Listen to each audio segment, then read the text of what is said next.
Mythic plus gatekeeping is so much worse than I ever expected. As a 0.1% title player, I recently made a secret alt to experience Mythic plus pugging from the perspective of a new player, and holy hell, it's rough out there. See, I used to think that people complaining about LFG gatekeeping were exaggerating. Like, I never struggled to get into keys myself, even on alts, so why would anyone else? But it turns out that having my mains IO linked probably shielded me from a lot of the LFG idiocy that's been going on over the years. Because the gatekeeping in Mythic Plus is absolutely insane. At first, I was kind of amused by it. I thought people declining my 275 item level 3.1k IO rogue from plus 12s and 13s were just troglodytes. But the more it happened, the more it started to genuinely anger me. A plus? Like, what are we doing here? How many players have literally quit because of these insane behaviors? How many people have missed out on enjoying WoW because they were repeatedly gatekept and left to rot in LFG for no good reason? This isn't just annoying, it's actively damaging the game. Somewhere along the way, WoW players became terrified of even the remotest possibility of failure. And honestly, it is ruining Mythic Plus for so many people. Let's just quickly define what I actually mean by gatekeeping before we continue. To be clear, I'm not arguing that gatekeeping means not inviting someone who could theoretically do a key. Technically, a plus 10 is probably timeable by a 210 item level Chad ult or something like that. That's not the point. What I'm talking about is rejecting players over incredibly fine margins. Things like declining a 270 item level 2.5k IO player from a plus 10 just so that people can sit in queue and wait for some giga-geared mythic raider instead. I'm also not talking about top-end keys here either.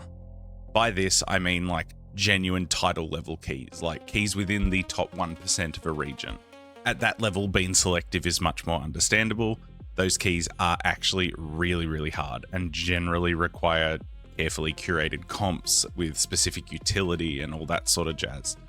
The problem is what is happening at the low to mid levels of keys. Because what I define as gatekeeping is only inviting absurd, overqualified players despite plenty of applicants already being there that are more than capable of timing that key. And I imagine this comes from like one of two places. I want to guarantee success, or I want a clean, smooth run. And really, both are actually valid desires. The issue is, though, that people are gatekeeping players who are also overwhelmingly likely to provide both of those outcomes already. Probabilities of success are obviously almost impossible to calculate precisely, but realistically, the 270 item level 2.5k IO player might already be like a 96% chance of timing that key smoothly. The 280 item level 3k plus player might increase that to what? 98%? The loss aversion in picking the latter over the former is insane. Like, people complain about entry-level jobs requiring 5 years experience. This is basically the same thing. Both are really stupid. And yet, somehow, the WoW community has almost normalized this behavior. As I mentioned earlier, I experience this constantly on my undercover rogue before linking my mains Raider IO score. On screen here is exactly the point that I'm talking about. At this stage, Stulth, my rogue, was 280 item level, 3.1k IO, had a timed 15, and had plus 2'd a plus 12 Nexus point already. And yet, this group sat in LFG for 10 minutes looking for a DPS for a plus 13 Nexus point instead of inviting my character. Or this one here, not quite as egregious, but a 14 Windrunner. At this point, my character had timed a plus 16 Caverns and had plus 2'd a 13 Windrunner. Did I get invited to the plus 14 Windrunner? No. And these are just two clips. This happened constantly. To be clear as well, I'm not showing these clips because I think I was some tragic victim that got hard done by or anything like that. I'm showing these because they illustrate the problem. These players aren't filtering out bad applicants. They are filtering out overwhelmingly capable applicants in the hope that someone even more qualified might eventually appear. That's insane. So I eventually decided to test my own theory by doing the exact opposite of what was going on here.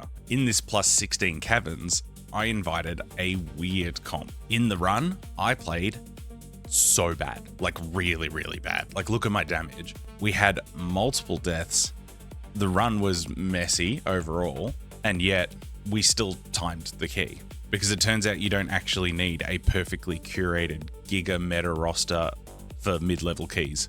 And this was a plus 16. This idiotic gatekeeping happens in like plus 10s. So now you might be able to see why I became so frustrated when I saw this gatekeeping over time.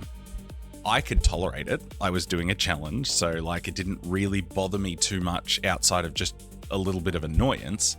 But I could imagine that a player who is constantly experiencing this on their main character, like sitting in queue for ages and getting repeatedly declined, like no wonder those players would be completely disillusioned with Mythic Plus or WoW as a whole. And all of that just so that the key holder can gain a 2% higher chance of success. It is unbelievably selfish behavior. And like I said, this isn't just annoying in and of itself, it is actively damaging the health of the game. Like, I love the competitive sides of Mythic Plus. Some of the most fun I've ever had in WoW has been pushing keys with incredibly talented players playing with me. But this scene only exists if the game is healthy at every other level. Top-end communities don't just spawn magically out of nowhere. They grow from healthy lower level ecosystems. But if WoW slowly becomes this really stagnant space where newer players barely participate and then just eventually disappear, this will all rot from the inside. On top of this, it doesn't just hurt like progression either, it hurts the social fabric of Mythic Plus. Players will stop seeing LFG as a place where they can meet new people and game together.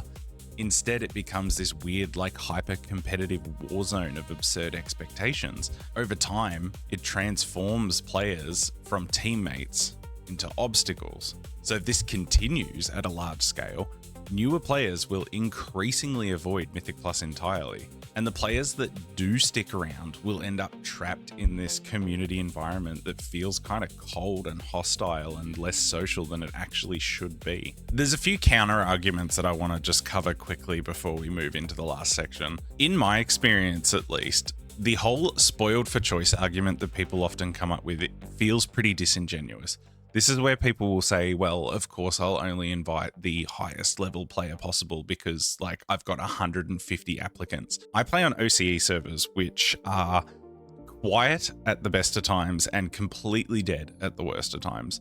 When I would go to list my own key, there wouldn't be many applicants. So the whole, I've just got so much to pick from that of course I'm going to pick the highest level player, at least in my region, that doesn't fly. And I'm not sure what it looks like in other regions or different time zones, but from what I've heard, people aren't swamped with 150 DPS to choose from. A couple of the more relatable arguments that I see is like, it's my key, I can invite who I want, or, you know, I just want the best possible chance of succeeding.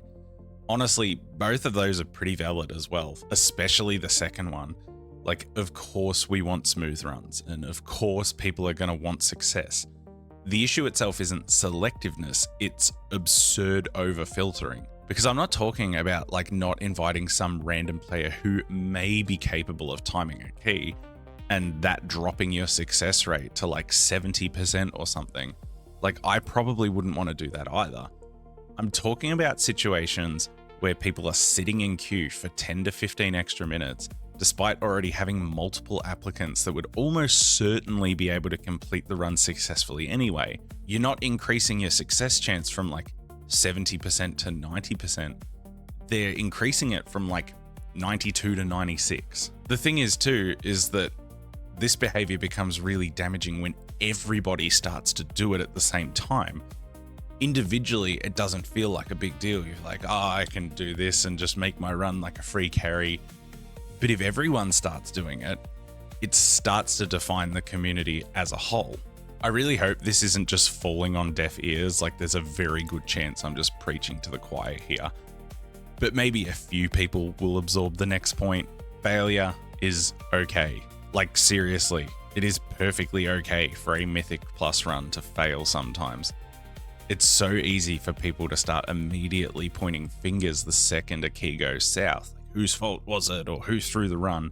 Realistically, most keys are actually failed because of like a bunch of small mistakes across the entire group combined. But the thing is, you can't really ever fully guarantee success in a run anyway. But you absolutely can give yourself a very solid chance of success without becoming a gatekeeping psychopath. If I wanted to give people the benefit of the doubt here, maybe some players genuinely don't know what reasonably qualifies someone for a key. Maybe the culture has become so normalized that a lot of people don't even realize they're doing it in the first place. So I decided to throw together this simple one-page infographic. It basically shows a rough item level and Mythic Plus score ranges, with the intersection displaying the key level that a player can very comfortably be invited to. Not the absolute maximum key that they're theoretically capable of, the level that this player would be overwhelmingly likely to succeed in. I'll pin it in my Discord server. I'll throw it up on Reddit as well, I suppose. So if you want to send it to a friend who's been declining 2.8k players from plus 10s, then go ahead, it's there. Despite all the things that I have covered in the video, some of my best experiences have come from Mythic Plus pugging. Some of the most enjoyable, fulfilling, and memorable things that have ever happened in video games have also come from taking chances on people that I didn't know. By nature, I don't really like making these super negative videos. Like, I love Mythic Plus, I love pushing keys, and I genuinely want to see the community become healthier and more positive over time. So instead of ending on a negative, let's end on a positive. What has been your best experiences from Mythic Plus pugging? Drop them in the comments below. I want to read some of the best times that you've had. Massive thanks to my YouTube members and my Twitch subscribers, The Joy of Checks, Tobias, and Yalem at the Keystone Legend tier, alongside all of my other wonderful supporters. That's all from me. See you all in Azeroth. Until next time, take care.